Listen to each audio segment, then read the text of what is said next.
Okay, good evening everyone. Welcome to the EAS press room after a very long time of the lockdown, but now the restrictions are out, so we hope that we will be able to welcome you here more often. Tonight we have a meeting which the High Representative José Borrell called with the leaders of the Western Balkans partners, but he will tell you more about this and in a short statement, and then he will go and meet the partners. High Representative, you have the floor. Thank you, Peter. There is a tradition to meet here in Brussels, the High Representative on one side and the 6 leaders from the Western Balkans. And I revived this tradition last May because I think it's a good thing to do. It's good to have a collective, strategic, substantial and open exchange about the challenges in the region and about our common European future. And on those days especially. We met in September in New York, but today the world is in a completely different situation.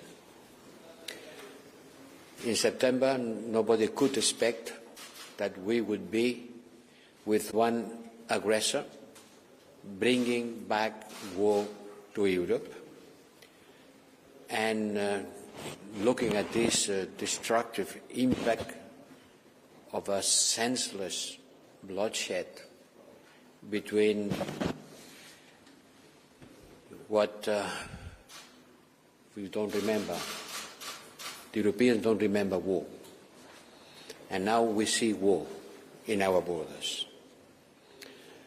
And I think that the last war in Europe was in the Balkans, now it's in Ukraine, and today will be a good occasion to discuss on the global and regional impact of this Putin war, an illegal war against Ukrainian people and against the international rule-based order.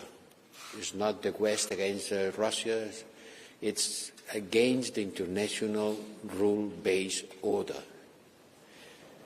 I want to discuss with our closest partner. The 6 Balkan leaders represent our closest partners, not only from a geographical point of view.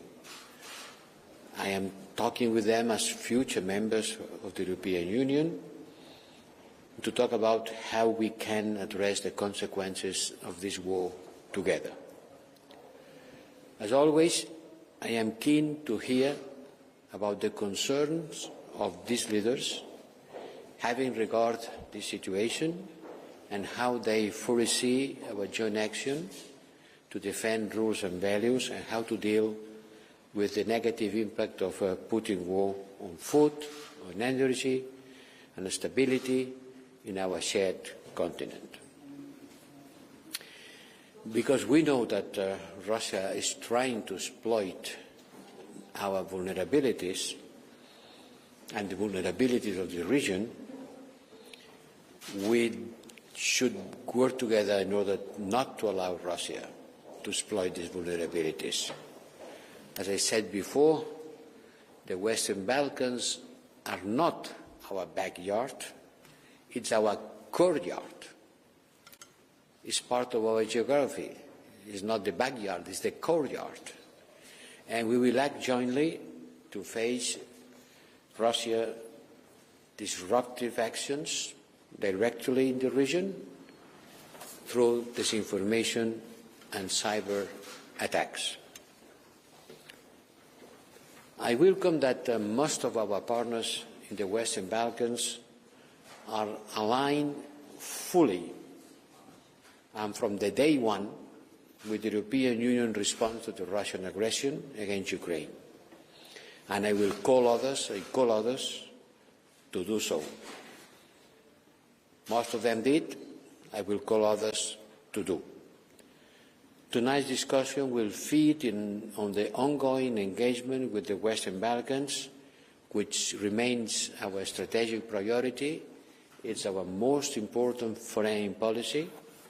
And we will recall that once again next Monday at the Foreign Affairs Council we will have a fully fledged political discussion on the region. And this meeting today, this dinner today, will be for me the best way of preparing the discussion at the Foreign Affairs Council. And in this occasion, we will invite the foreign ministers of these countries to join our lunch. Let me end these words by reiterating that there is no space for undermining the sovereignty, but also the unity and territorial integrity of Bosnia and Herzegovina.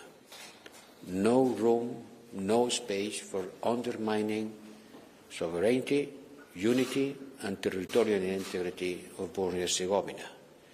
And I think I will have to be very frank with this respect with Mr. Dodik this evening, as I did several times before.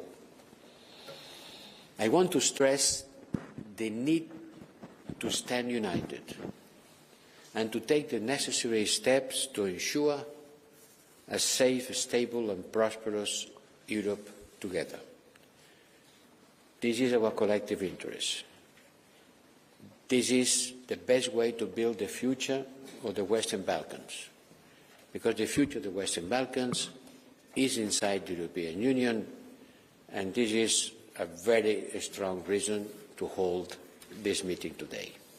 Thank you very much. Now, High Representative will move to receive the individual delegations, but you can stay for the statements by the delegations as they arrive. Thank you. Have a nice evening. Thank you.